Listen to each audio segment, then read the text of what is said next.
এবার জাতিসংঘ সাধারণ পরিষদের অধিবেশনের ফাঁকে মার্কিন প্রেসিডেন্ট বাংলাদেশের অন্তর্বর্তী সরকারের প্রধান উপদেষ্টা ড মো. ইউনূস এর সঙ্গে দ্বিপক্ষীয় বৈঠক করতে যাচ্ছেন। গত ৩ দশকে বাংলাদেশের কোনো রাষ্ট্র বা সরকার প্রধানের সঙ্গে এমন বৈঠক কখনো হয়নি। সব ঠিক থাকলে নিউ ইয়র্কের স্থানীয় সময় ২-৪ সেপ্টেম্বর দুপুরে জাতিসংঘ সদর দপ্তরে বাংলাদেশ ও যুক্তরাষ্ট্রের শীর্ষ নেতারা বৈঠকে বসবেন। অন্তর্বর্তীর সরকারের নীতি নির্ধারণী পর্যায়ের একটি সূত্র আজ শনিবার গণমাধ্যমকে এই তথ্য নিশ্চিত করেছে। ঢাকা ও নিউ ইয়র্কের উচ্চ পর্যায়ের সূত্রগুলো জানিয়েছে, গত বৃহস্পতিবার বিকেলে ওয়াশিংটন-এর পক্ষ থেকে জাতিসংঘ সাধারণ পরিষদের অধিবেশনের ফাঁকে ইউনূস ভাইদের বৈঠকের বিষয়টি চূড়ান্ত করা হয়েছে। এরই পরিপ্রেক্ষিতে ২-৪ সেপ্টেম্বরের পরিবর্তে ড মো. ইউনূস ২-৩ সেপ্টেম্বর নিউ ইয়র্কের উদ্দেশ্যে রওনা হচ্ছেন। নিউ ইয়র্কে অতীতে কাজ করেছেন এবং এখন কাজ করছেন বাংলাদেশের এমন ৫ জন কূটনৈতিক গণমাধ্যমকে জানিয়েছেন।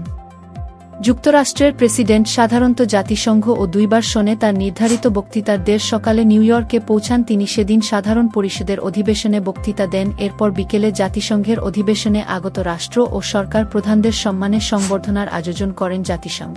সাধারণ পরিষদের অধিবেশন চলার ফাঁকে কোনো দেশের শীর্ষ নেতার সঙ্গে যুক্তরাষ্ট্রের প্রেসিডেন্ট দ্বিপক্ষীয় সাক্ষাৎ প্রায় বিরল ঘটনা। গত ৩ দশকে জাতিসংঘের অধিবেশনের ফাঁকে বাংলাদেশের কোনো শীর্ষ নেতার সঙ্গে যুক্তরাষ্ট্রের প্রেসিডেন্টের কোনো বৈঠক হয়নি। বাংলাদেশের রাষ্ট্র ও সরকার প্রধানদের সঙ্গে সব সময় যুক্তরাষ্ট্রের প্রেসিডেন্টের সংবর্ধনায় দেখা হয়েছে, কথা হয়েছে।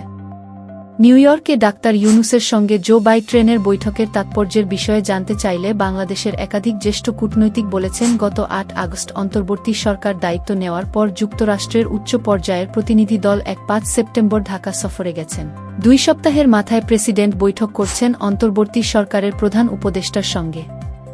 রাজনৈতিক পরিবর্তনের পর বিভিন্ন খাতে সংস্কার সহ বাংলাদেশের সামনের দিনের অগ্রযাত্রায় যুক্তরাষ্ট্র যে সব ধরনের সহায়তা করবে, নিউ ইয়র্কের আসন্ন বৈঠক সেই ইঙ্গিত প্রদান করছে।